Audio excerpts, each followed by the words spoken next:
Sir direct ಆಗಿ ಹೇಳ್ತಾ ಇದ್ದೆ ಸರ್, ಏನಕ್ಕೆ ಸರ್ ಸಿನಿಮಾ ಮಾಡಿಕೊಂಡು ಖರ್ಚು ಮಾಡಿಕೊಂಡು ವೇಸ್ಟ್ ಮಾಡಿಕೊಂಡು, ನಿಜವಾಗ್ಲೂ ಆ ಪೊಟೆನ್ಷಿಯಲ್ ಇದೆ. ಸೊ ಈ ಸಿನಿಮಾ ಒಳ್ಳೇದಾಗಲಿ. 12th ರಿಲೀಸ್ ಆಗ್ತಾ ಇದೆ. I wish the whole team all the best. Thank you so much.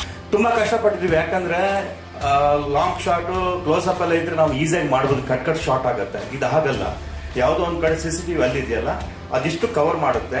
ಒಂದೇ ಶಾರ್ಟ್ ಅಲ್ಲಿ ನಾವು ಮಾಡಬೇಕಿತ್ತು. ಒಂದು ಶಾರ್ಟ್ ಅಲ್ಲಿ ಯಾವುದೋ ಒಂದು ಚಿಕ್ಕ ಮಿಸ್ಟೇಕ್ ಮಾಡಿದ್ರು 2.5 ನಿಮಿಷ ಶಾರ್ಟ್ ಮಾಡ್ತಿದ್ದೆ, ಒಂದು ಚಿಕ್ಕ ಮಿಸ್ಟೇಕ್ ಆದ್ರೆ ರೀಶಾರ್ಟ್ ಆಗ್ತಿತ್ತು. ಸಿಕ್ಕಾಪಟ್ಟೆ ಬೆವರಿಸ್ಬಿಟ್ಟಿದ್ದಾರೆ ನಮ್ದು.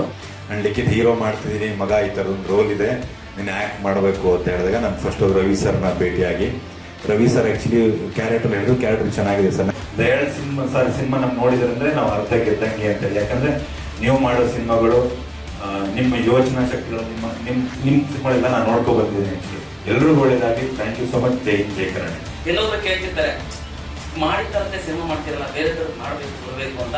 ಸೊ ಆ ಥರ ಒಂದು ಆಲೋಚನೆ ಇದ್ದಿದ್ದರಿಂದ ರವಿ ಮೈಂಡಲ್ಲಿ ಇದ್ದಂಥ ಈ ಒಂದು ಕಂಟೆಂಟ್ನ ಒಪ್ಪಿ ಅವರು ಸಪೋರ್ಟ್ ಮಾಡಿ ನಿಂತಿತ್ತು.